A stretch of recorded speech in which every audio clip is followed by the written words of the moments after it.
Why is this couple smiling? Perhaps they found hope, meaning, and purpose in the book of Revelation. Nearly 2,000 years ago, a lonely man on a distant island received a remarkable vision. Some readers have been frightened by his vision, but many more have found in it the hope, meaning, and purpose they were looking for.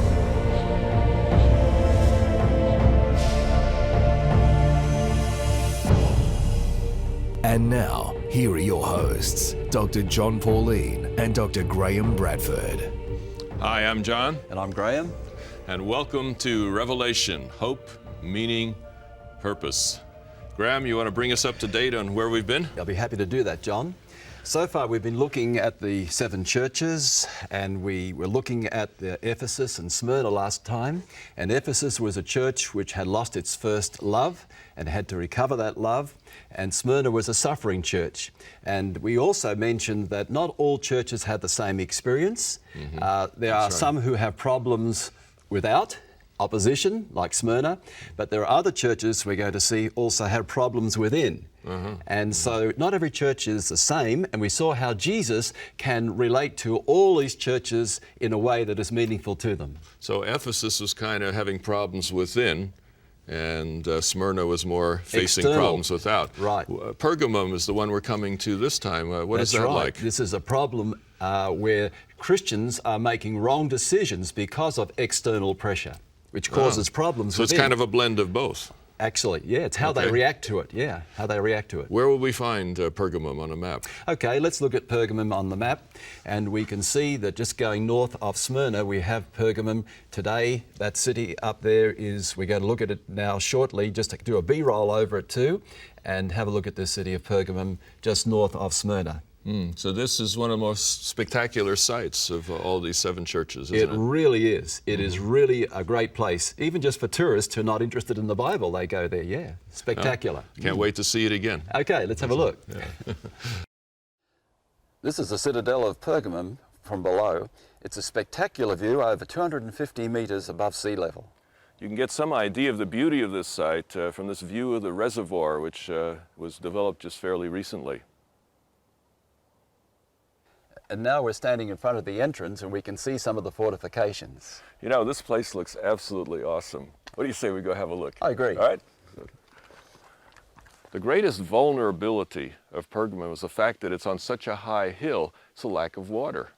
And so here you're looking at the cistern, a huge cistern in which water would be stored in case of siege. How did they get the water here? It's really cool. There was an aqueduct that came from a mountain that was just a little bit higher than this site, and the water ran down in the valley, as you can see, and went all the way up by pressure, all the way up the hill. Emperor worship was a very big thing in the ancient world, and this is a temple of Trajan, begun 3 years after Revelation was written. It wasn't there, of course, when John wrote his book, but it gives us an idea of how important was emperor worship. Augustus was the one who first accepted it. He didn't want it, but Pergamum was the first invited emperor worship. Here we're looking at the site of the altar of Zeus. This was one of the most spectacular parts of ancient Pergamum, and as you can see, it was actually taken up by archaeologists and is now housed in a museum in Berlin. But this was the site where it likely was, and some scholars think this is what John was talking about when he talked about the seat of Satan.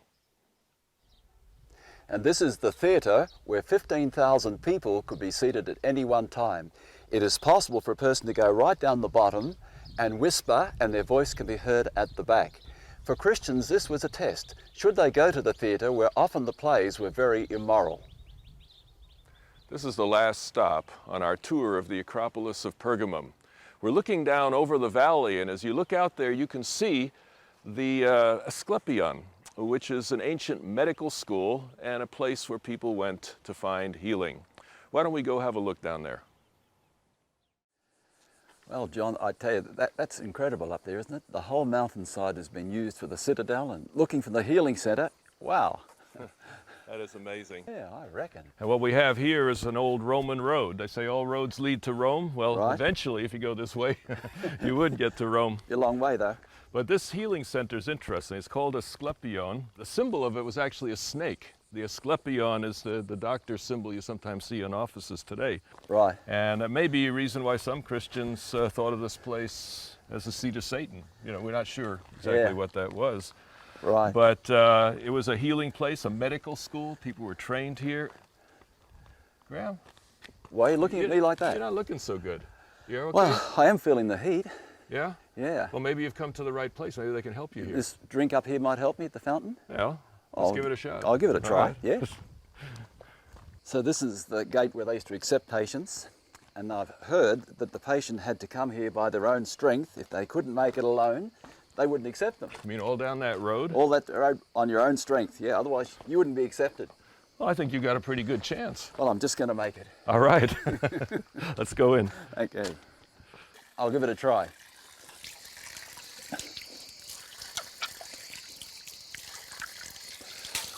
Whew. How you feeling now, Graeme? Oh, great. Here is where the young doctors were taken and given instruction in the art of medicine. It's also a place where they took the patients, and we're dealing with something like a form of psychosomatic medicine. It is said that the patients at some stage were inhaling drugs through smoke they inhaled, and also they heard a voice saying all the time, "You're going to be healed, you're going to be healed, you're going to be healed." So it is believed it was an early form of mind-body psychosomatic medicine. It was here in this tunnel that the patient's mind was prepared for the healing. And you hear the water, they would hear the soothing sound of the effect of the water, and from these walls would come smoke which they would inhale, which would give them have a drug-like effect upon them, and they would also hear voices telling them they were going to be healed. And Graeme, you're feeling better. You're gonna get well. I feel I'm being conned. I'd say that was just a little bit of payback for what you did to me in Ephesus, you know. Well, we'll try and even up the ledger, all right? That's all right. Well, Pergamum was a really magnificent city. Yeah. And in our book, the book of Revelation, there's a letter that comes from Jesus, and that letter is designed to be a benefit to the church. Would you read it for us? Sure, I'll be happy to read it. All right, we have here Revelation chapter 2, and reading here in verses 12 to 17. To the angel of the church in Pergamum write, "These are the words of him who has the sharp, double-edged sword. I know where you live, where Satan has his throne. Yet you remain true to my name. You did not renounce your faith in me, even in the days of Antipas, my faithful witness, who was put to death in your city where Satan lives. Nevertheless, I have a few things against you. You have people there who hold to the teaching of Balaam, who taught Balak to entice the Israelites to sin by eating food sacrificed to idols and by committing sexual immorality. Likewise, you also have those who hold to the teaching of the Nicolaitans. Repent, therefore, otherwise I will soon come to you and will fight against them with the sword of my mouth. He who has an ear, let him hear what the Spirit says to the churches. To him who overcomes, I will give some of the hidden manna. I will also give him a white stone with a new name written on it, known only to him who receives it." It must have been challenging for Christians to live in a place like Pergamum. I mean, the architecture's magnificent. It's more broken down than Ephesus is right now, but you just get a glimpse of how incredible it must have been back at that time. And this is the pagan worship. People are walking by that every day, and their neighbors are saying, "Isn't that great? You know, why aren't you part of that?" Yeah, You looking see? up and seeing the temple and the amphitheater. Yeah. Well, apparently a governor of Rome and an emperor exchanged some letters about the Christians at that time and what to do about it. And we've invited a scholar, Teresa Reeve, who's an expert in that specific area, to talk to us a little bit about that exchange of letters and some of the implications it has for our topic. Sure. Okay, let's look. In the New Testament, we have many documents which help us to understand how the earliest followers of Jesus understood their own beliefs and experiences. But we have very little direct information that tell us about how the Romans themselves viewed and handled this belief in Jesus.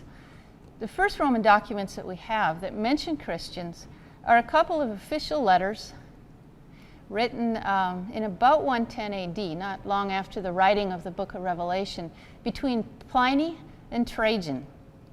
These give us a glimpse of what Romans knew or thought they knew about Christians and how they treated them, at least in this corner of the world.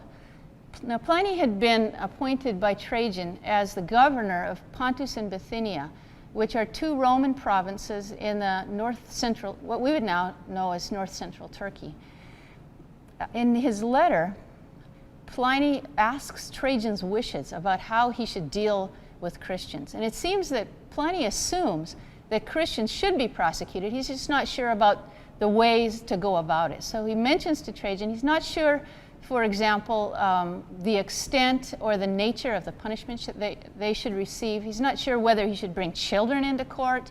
He's not sure how to go about opening an inquiry of Christians, and whether he should pardon Christians if they deny Christ.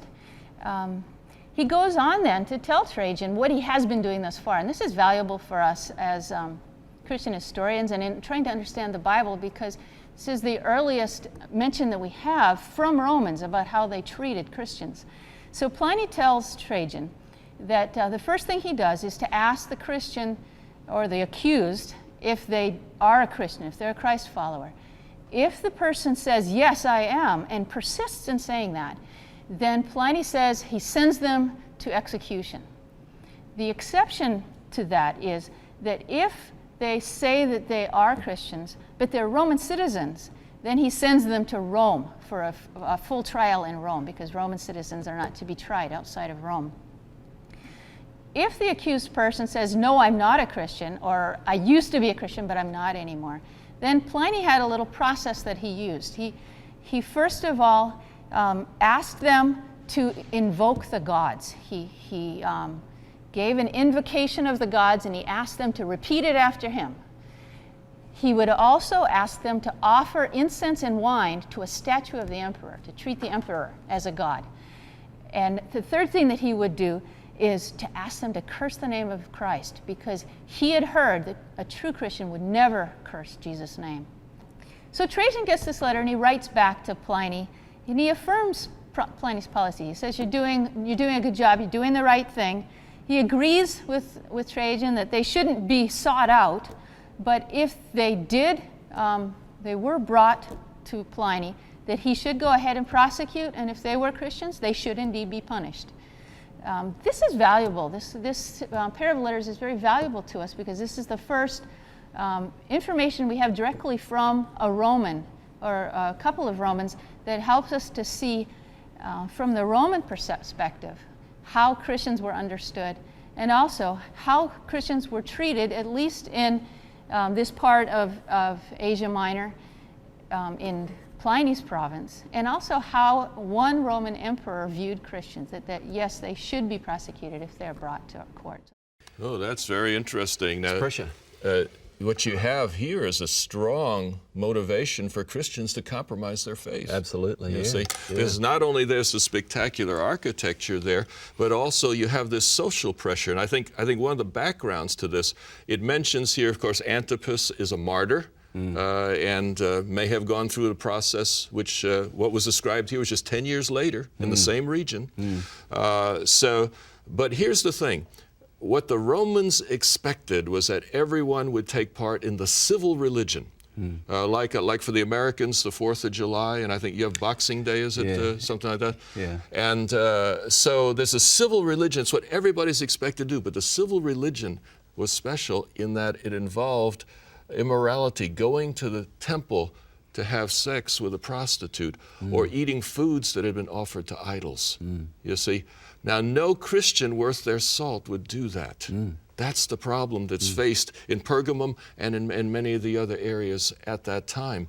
The idea behind that was that by involving oneself in these activities, you'd bring rain and the whole place would prosper. And your neighbors would say, if you're not doing this, you're the reason we have a drought. You're the reason we're getting poor. You're the reason the enemies are coming. Enormous pressure. Exactly. So when we come back, we will take a look at a time in Christian history when this type of compromise became very deadly for the church.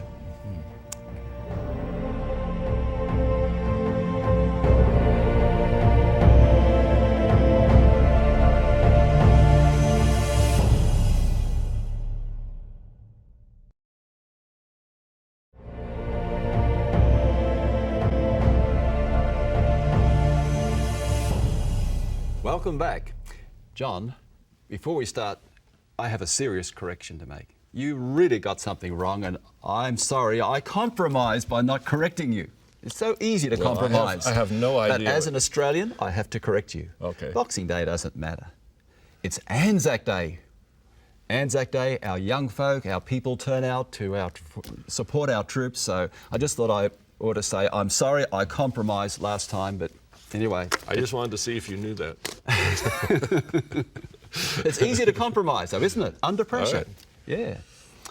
Anyway, so we're looking now here at false teaching and Pergamos and Pergamum, sometimes called Pergamos.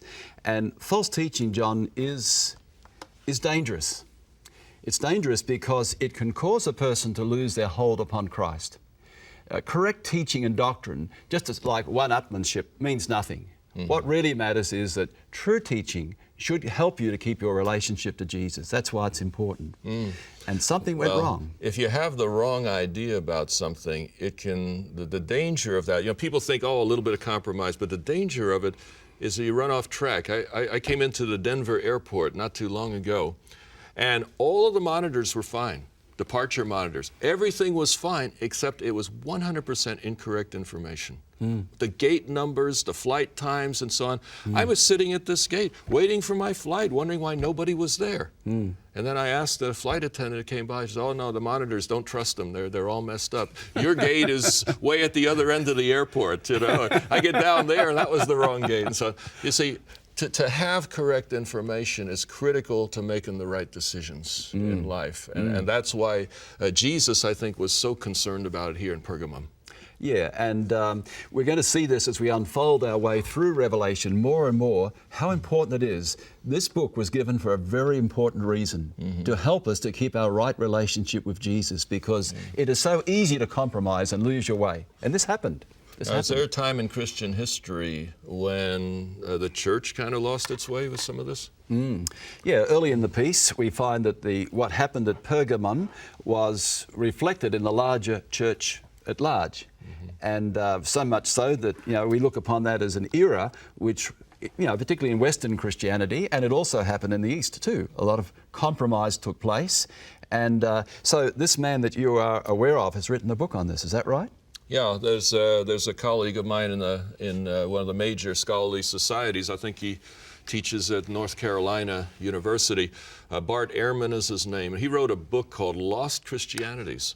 And he lays out in this book how the New Testament allows for a variety of ways of working out the ways of Christ, and that it resulted in a number of different expressions of Christianity early on. But there came a period under the time of the Emperor Constantine when all the other options were snuffed out. And then only one option was allowed, and Constantine was very concerned to unify the empire under Christianity and to find ways to attract the pagans in. So sometimes pagan practices were baptized, so to speak, were brought in. And so you had this kind of a compromise type of situation developing.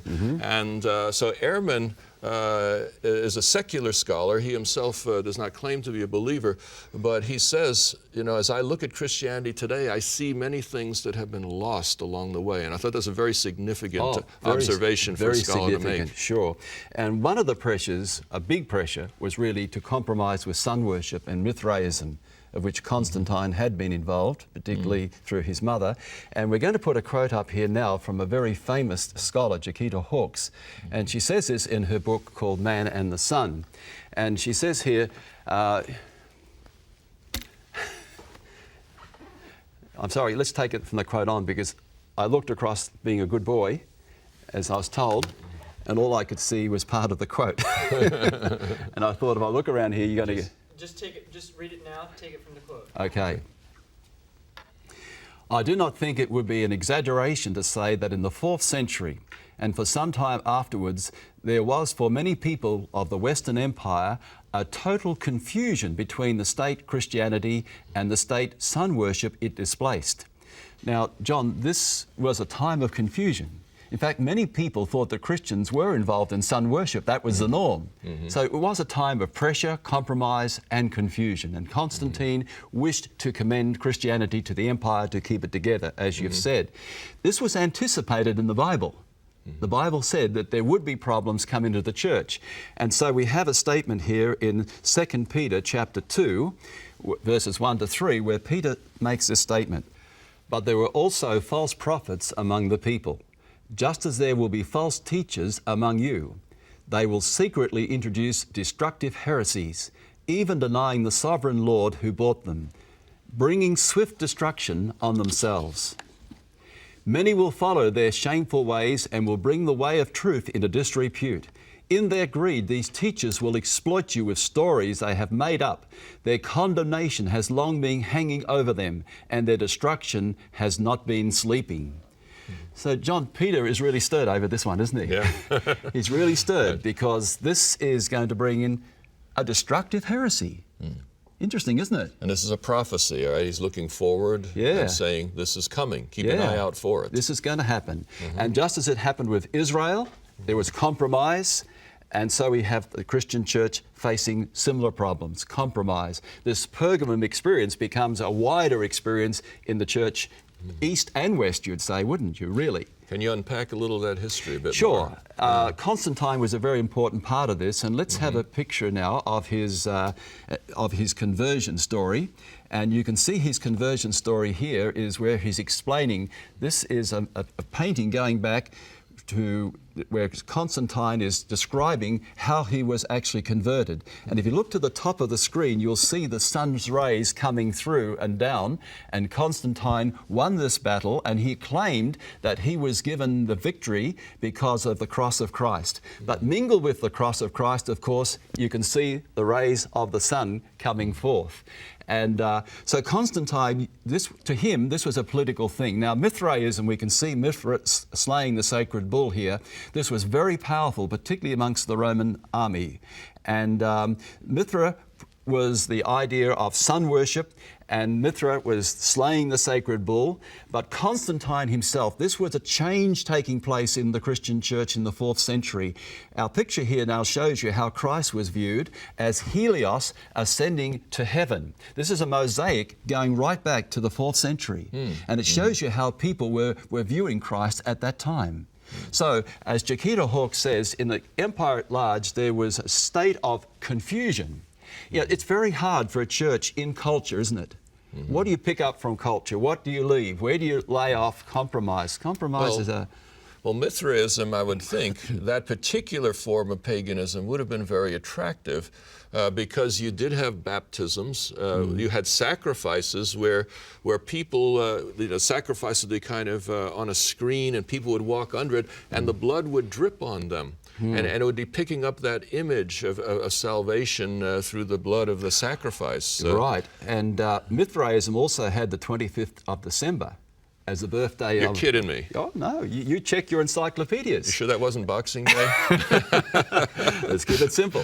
No, it was really the birthday of the sun, because the sun was... Days were getting shorter, and the sun had new life coming back in, and you check your history books and encyclopedia. Yeah. So the Christmas, as we think of it, is around the shortest time of the year, the shortest days of the year. So the sun is coming back to life. The sun is coming to life. There's a death and resurrection of the sun. That is it's amazing involved in all where things come from, because no one knows when Christ was born exactly. There are many different dates that people speculate on, but this was an easy transition for people to move from the S-U-N to the S-O-N. Oh, okay. And also, they also had the Sunday or the Day of the Sun as like a holiday. you know, a festival type of thing too. So Sunday was a part of this Mithraism cult as well. It's amazing how we inherit things from the past and we never really often think or stop to check. Like you ask Australians what Boxing Day is all about, and they wouldn't have a clue. And you ask Christians, well, is this the time when Christ was really born? And I say, of course, you know, what else? And so we do accept a lot of our past, don't we, without ever thinking seriously about it. So things happened back in that early century where this experience at Pergamum became a wider type of compromise experience in the Christian church, and this has been passed on to us without us ever thinking too much about some of these practices. Yeah. Well, I do think compromise probably is the most dangerous when you don't even know it's happening. I think the whole point of this letter is that we have to be watchful. Yeah. You know, if you're just drifting along, you may say, you know, I'm a good person. You know, I go and to they were church. Good people. Many of these were good people, John. I give contributions to the church. I'm not a bad person. I'm okay. It's when you're just sort of drifting along, and then you may take in things and just not even realize the unintended consequence. All of us can have the impact that these things could have. So with the Church of Pergamos, and also we see early in Christian history, there was this danger of compromise that was faced at that point.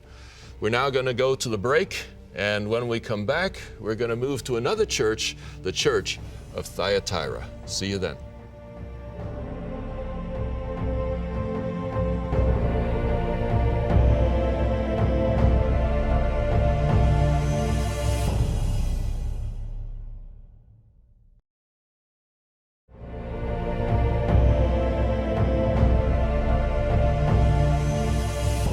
Welcome back. We're now going to continue with our look at the city of Thyatira, and we're going to bring up the map to show you how it is that we've been journeying so far from Ephesus, Smyrna, Pergamum to Thyatira. There's not much to see, but we're going to give you a look at what we did see when we went there. A city is built over at the present time, which makes it awkward. What do you do, John, when you have people living there? You can't just move them aside. You shouldn't even think it, should you? But it is a city that is dwelt over by another city, and there's just a little bit we have to show you now. Okay, let's have a look at what we saw. Well, this is where the city of Thyatira was. We're sorry we haven't got anything to show you. We just have a bit of a Roman road going through here. Unfortunately, this city didn't have natural defences like Pergamon, but we do find it was caught up between other nations in crossroads of being destroyed, rebuilt many times. And if you look over here, you'll see how the city has been rebuilt, and the elevation, they just take the old parts of the city that they've destroyed and they use it to build upon for the new one. So this is about all we can show you from Thyatira. There are a couple of things about Thyatira that are of interest to those who study the Bible. First of all, this was famous throughout the ancient world for trade guilds. These would be almost like labor unions of people that were working with brass, working with various metals, working with linen, tanning leather, and so forth. Thyatira was a crossroads. That's the reason that there was a city here. It wasn't particularly defensible, but it was natural that things could be made here, things could be sold here. Another element that's of interest is that Thyatira is famous for a dye that came from ground up mollusk shells. And it was a magnificent reddish purple dye that made beautiful cloths, royal robes and so forth. Lydia, a character in the book of Acts, was from Thyatira, and she was a seller of purple. So Thyatira is one of the 3 cities mentioned in Revelation that are found elsewhere in the New Testament. All right, that was a short tour. But Jesus had a very important message for this church. And Revelation chapter 2 records this message, doesn't it? That's right. And we're going to take some selections of this particular text because it's a long one. To the angel of the Church of Thyatira write, "These are the words of the Son of God, whose eyes are like blazing fire and whose feet are like burnished bronze. I know your deeds, your love and faith, your service and perseverance, and that you are now doing more than you did at first. Nevertheless, I have this against you. You tolerate that woman Jezebel, who calls herself a prophetess, By her teaching, she misleads my servants into sexual immorality and the eating of food sacrificed to idols. I have given her time to repent of her immorality, but she is unwilling. Now I say to the rest of you in Thyatira, to you who do not hold her teaching and have not learned Satan's so-called deep secrets, hold on to what you have until I come. So it's interesting here, and we look at this text, he's talking about Jezebel, and people have wondered, what on earth is this Jezebel? The assumption normally is that Jezebel must have been a leader of the local church, somebody that was moving the church in a direction that was contrary to what John and Jesus were attempting to accomplish here. But the interesting thing about it is Jezebel is actually a name from the Older Testament, the Hebrew Bible. Jezebel was a queen of ancient Israel, and what she did was combine the worship of the true God with the worship of Baal, a Canaanite god, which was the worship of where she came from. So the king of Israel married this pagan princess, and she brought her religion in and mixed it in with the religion that Ahab had, that the people of Israel had worked with. And so you're having a blend of true and false elements, and this becomes a model of the church leader in the time of John. Now, interestingly enough, scholars have also pointed out that Jezebel, in a sense, can be connected also with Babylon in chapter 17. You have these two women that are basically doing the same thing. Babylon at the end of time, this Jezebel in John's day, and perhaps also in the course of church history. So you have using the Old Testament as a model for something that's going on in the time when John writes. Now there's different types of falsehood that can occur. And John here, through Jesus, is accusing this Jezebel of falsehood. One type of falsehood is to misguide somebody. This is the person who is sincere, but just crazy. You know, their ideas don't really make sense. The second type is conscious falsehood. The person knows that they're lying. They know that they're misleading you. They do it on purpose. The third type is flattery. And flattery is where you're deceiving somebody else in a desire to please them in some way. You're saying something you don't really believe, but you're almost talking yourself into believing it for the sake of the situation. And then finally, there's missing the mark, an intellectual mistake. So there's a number of these. The early church was tempted to make these kind of mistakes. And let's go to one of our scholars, Robert McIver, who will tell us a little bit more about those days. Yes. Okay. Yeah. The Roman emperors were flattered by all kinds of people. Some of them even welcomed being called God, or one of the gods. One can't say just God, one of the gods. They lived in a society where there were many gods, they thought. This was something that was particularly common in the Eastern Greek-speaking part of the empire, where there had long been a tradition where the rulers were seen as one of the gods or semi-divine.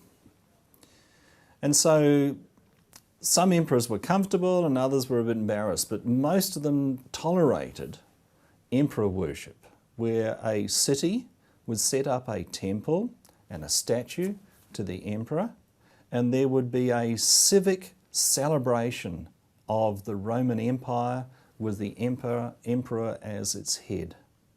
This was very difficult for Jews and Christians because, unlike most of the nations that they lived amongst, these two groups believed that there was only one true God and that it was wrong to worship anybody but the one true God. So when they were asked to participate in a test of loyalty to the state, which would be to offer, say, something like incense to the emperor as God, most of them could not do this, and many of them died because they refused to do this. Well, I Very think it's pretty interesting. clear from that true biblical faith just cannot compromise with things that would point to other gods, shall we say. That's true. And Jezebel is mentioned here for a very significant reason, as you pointed out. Jezebel, you know, it's important to understand why John is referring to Jezebel here. You've mentioned a little bit more, but he's also giving us a very important clue as to how we should read the book of Revelation.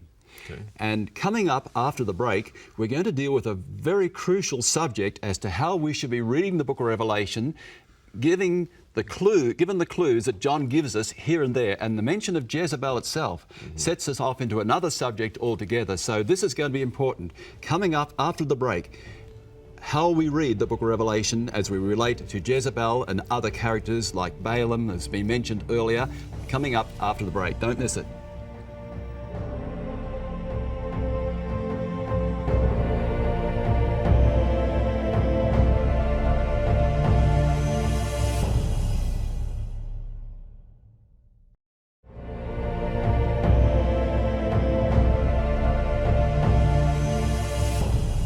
Welcome back.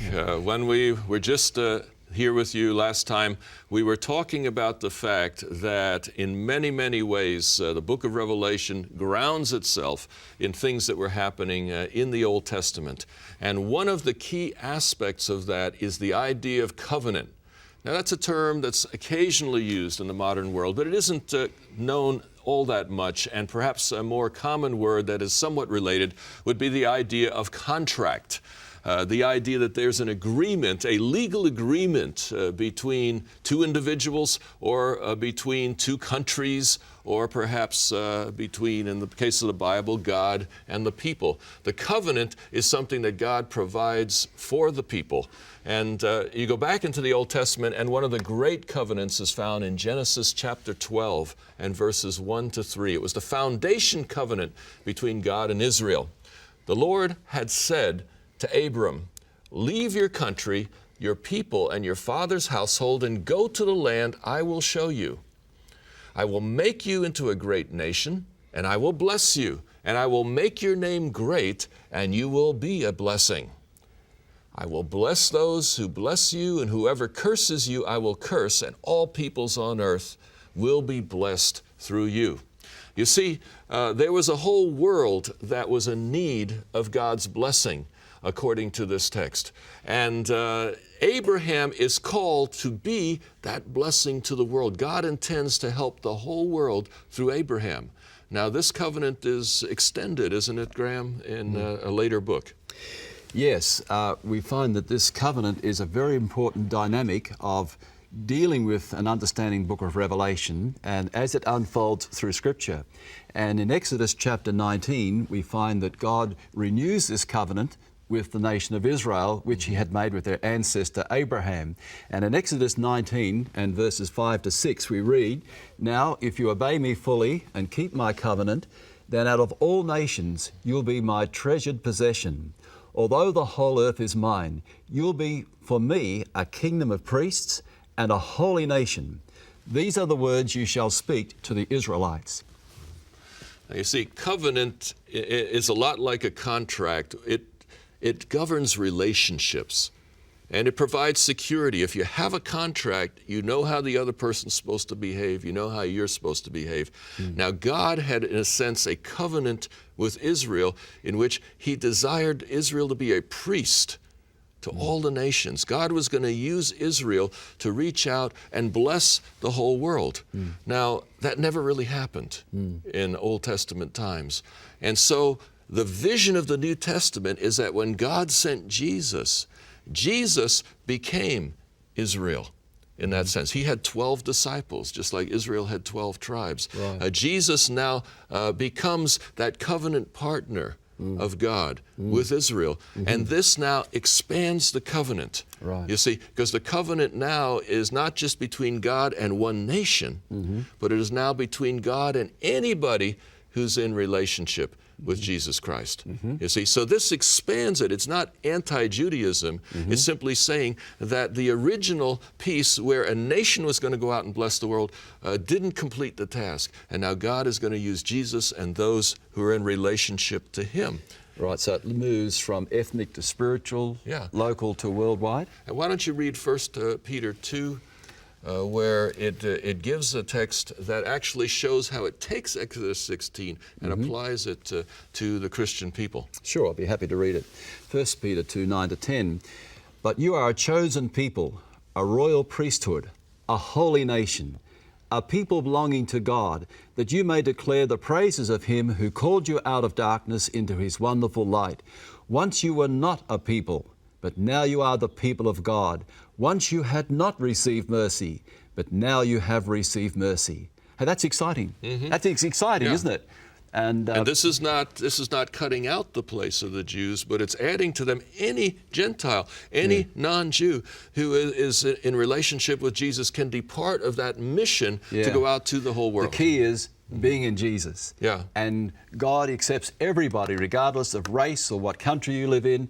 The only question is, do you belong to Jesus? Yes. Yeah. Now here's the important implication for how we read prophecy. This is what you set up in the last scene, that this affects prophecy as to who Israel is. Yes. In the book of Revelation, it'll talk about Israel, it'll talk about Babylon and so forth. All right. But what has happened is the ethnic implications have been removed. Yes. You see, And, it's no longer Israel in the ethnic limited sense, but now it's Israel, all who are in All relationship right. to I want to Jesus. just spend a moment just looking what God had in mind. Yes. And this will help us as we approach Revelation, isn't it? Okay. Ready? So we can actually see from this map that God put them there in that little land of Palestine, a little coastal strip.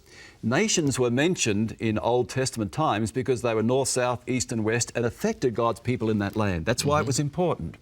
And when Babylon came round, it came round the north through the Fertile Crescent down into Jerusalem when they opposed God's people. And when Cyrus came to take Babylon, we can see on the map, he came from the east, and the river of the water, Euphrates, later on, of course, was dried up. But everything in Old Testament times was figured in that land, wasn't it? That's the language that we find. But with this text we've got now from 1 Peter chapter 2 and other scriptures, of course, we're seeing now that the covenant, as you said, has been expanded. Once it was geographical, focused in Israel, but now it's worldwide. And as far as John is concerned in Revelation, prophecy will be fulfilled wherever God's people are. And we say, well, where are God's people? Well, they're in Russia and the United States and Australia and China and every nation, Africa. And so we've moved from a literal local to a worldwide spiritual concept as we read Revelation. And it does make a difference how we read the book. So let's just come back to our map again and see how John, in his book of Revelation, uses the language of the Old Testament. Now, if it had worked out with Israel in the Old Testament times, Ezekiel describes a power from the north called Gog and Magog coming down to invade the land of Palestine. But what does John do with Revelation do with Gog and Magog? He puts it later on, at the end of 1,000 years, when the whole earth finds a great resurrection of those who are unfaithful to God, and he says, Gog and Magog. So he takes that literal local scene and now he makes it like a worldwide concept. He also takes the fall of Babylon to describe what is happening at the end of the world as well. When Cyrus came from the east, he dried up the river Euphrates, and God's people held captive in Babylon were free now to go back to Jerusalem. But what John is doing now in Revelation is using the last night of Babylon as a language to describe what is happening to the end of the world. So this is how we can read Revelation. He's using the experiences of Israel in Old Testament times as if they were still living there, where nations north, south, east and west are mentioned, but now he's using it to describe what will happen on a worldwide scale. Yeah. So we got started with this with Jezebel then. Here is a character that clearly doesn't belong in this time and place. Yes. John is simply taking that up. Jezebel no longer represents a particular country Well said. or even a particular faith. Yes. She is now used as a model for relationship to Christ. Yes. The dividing line in the world is no longer between countries, between ethnic groups, Yes. or even between particular religions. Yes. The dividing line in the world has to do with faith in the one that God sent to us. But isn't it good news? Yeah. God treats us all the same, no matter what country you live in, what race. He doesn't care who your father or mother was. Are you a Christ's. And I think that's so wonderful. And it said in that text in Peter, which in time past were not a people, but are now the people of God, which in time past had not received mercy, but now we have mercy. And he calls these people who receive this as, he uses a language to describe those who believe in Christ as the same sort of language he used around Sinai. Priest, a kingdom of priests, a holy nation. These terms are now applied to all of us. I'm wondering if we could possibly have that slide that's entitled Covenant to Prophecy, because that would just illustrate for the people what we're saying. You see, the things of Israel, there's ethnic, you know, a particular people in relationship with God is expanded to spiritual. Yes. Anyone who's in genuine relationship with Jesus is in genuine relationship with God and is added to Israel, becomes part of this larger picture. Yes. And in the book of Revelation, Euphrates River, Babylon, Israel, Egypt, these are all local geographical places in Old Testament times. Now in the book of Revelation, this is expanded to a worldwide context. Yes. That is so important because as we go through, this will impact everything we see Absolutely. in the book of Revelation. Absolutely. So at this point, we'll go to a break because Pamela is awaiting us in the interview room, and I think she's got some tough questions as usual.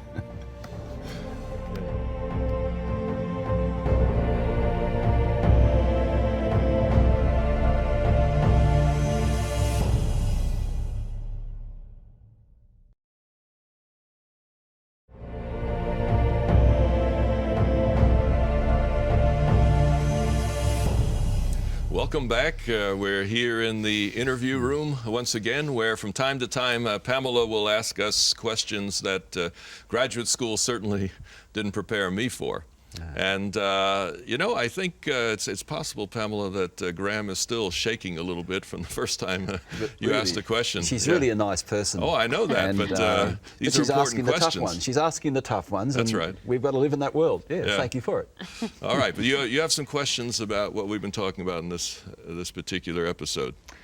Well, it's about compromise. I mean, isn't it okay to compromise a little bit? I mean, you know, just to get along, you have to compromise just somewhat, don't you? Well, people are often called uncompromising, and it's held against them, isn't it? Yeah, this person just won't give an inch. You know, that's uncompromising. Sometimes we, you know, how do you get the balance? That's the thing, isn't it? Yeah, I guess it depends on how you define terms and so forth. What we are talking about is basically this. A bottom line here is authenticity. When you bring in things, you believe things that don't really fit with each other, there's kind of a dissonance inside. It's like you're not real. You're being pulled in different directions at different times. And certainly when biblical faith is mixed with some other alternatives, then it creates this situation where a person struggles to know who they really are. It struggles with identity. And I think that's a major issue in today's world. People want to have an identity. They want to know who they are. They want to have a focus, a mission, a purpose. And that's why we're concerned about this, because that's part of our mission here. Hope, meaning, purpose. Be clear on who we are. Be clear on where we're going. So exactly how do individuals compromise? Well, I think that often happens. There can be pressure from outside.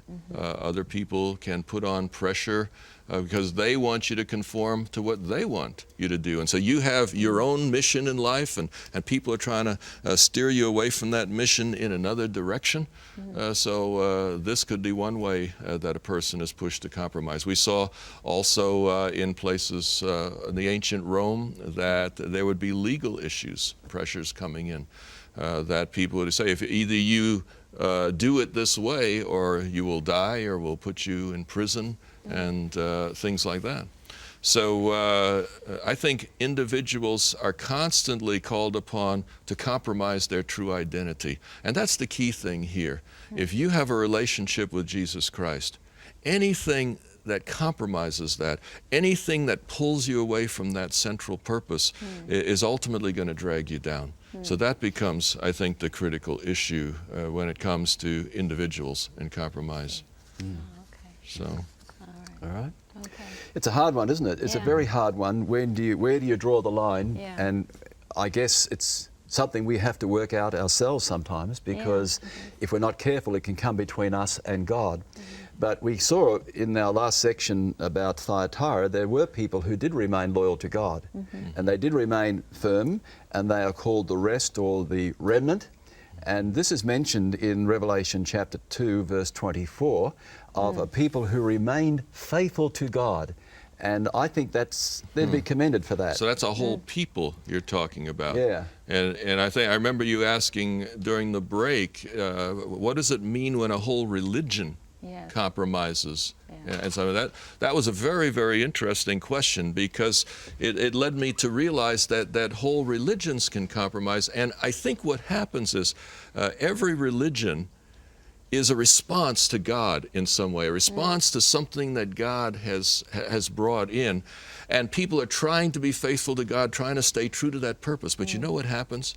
Anytime you institutionalize religion, there's kind of a corporate selfishness that comes in. The institution can move away from its mission to self-preservation. To, whatever we do here is what keeps the mission intact, but it's a self-focused mission. Israel's mission was designed to bless the world, but when religions sometimes focus on themselves, they compromise, in a sense, not for God, but in order to accomplish the mission of their own devising. So compromise, I think, is deadly, whether it's institutional, individual, all the way through. So we'd probably say there is a time when you would compromise and a time we wouldn't. And how do you draw the line is the question, isn't it? And what is selling out and copying out, and what is being a negotiable type of person? We hate that person being too rigid. I think what's here in Revelation 2, verse 24 is this concept of there was in this church a people who remained loyal to Jesus. And it doesn't mean to say everybody's going to be exactly the same, but whatever affects our loyalty to Jesus, I'm surely is a dividing point here, isn't it? And if you are in a right relationship with Jesus, you know that God loves and accepts you. You're not a slave to what other people think. Knowing God loves and cares for you, I love the illustration of a man and wife who deeply love each other. They're not easily made jealous by a third party. They love and trust each other, just like you both do. You feel secure, you feel relaxed, because of that love relationship. And so a Christian who really loves Jesus and knows that God loves and accepts them, they have a sense of identity, and they're no longer a slave to what other people really do think. And I want to appeal to people who are watching this program too, to have a love relationship with Jesus. Don't be a slave to other people and what they think. Your first loyalty, no matter what happens, is to Jesus. Now, coming up in our next program, we're going to talk about how to be an authentic Christian. This is a very big factor. How to be real, how to be genuine. That's our next program, and thank you very much for watching this one. We look forward to meeting with you next time.